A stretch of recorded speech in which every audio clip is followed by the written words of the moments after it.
Hello, I'm Ian Bowen, and this is for Module 4. The first microphone I'm going to use is this Blackweb RGB gaming headset.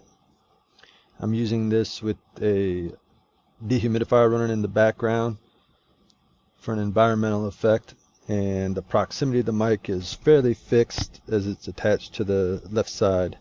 I could raise it up, lower it down, but it can only get so close to my mouth.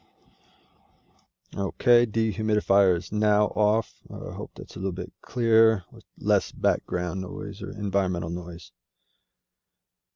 Okay, moving on. This is an external microphone I'm now using, and it is called the Snowball Ice, and it's a USB microphone. I have it approximately 18 inches to 24 inches away. It's right next to my screen on my laptop. It's a cardioid unidirectional microphone, and I guess cardioid refers to the sensitivity pattern being that shaped like a heart, as you can see on screen here that I put as a representation of that. This is with no environmental background noise. And now the dehumidifier is back on. We'll see how that turns out as far as how loud it is and how it's picked up. Okay, back with the blue ice microphone. Sorry about that. And so this is the microphone I use when I make all my presentations. I bought it last semester and I like it a lot. Thank you.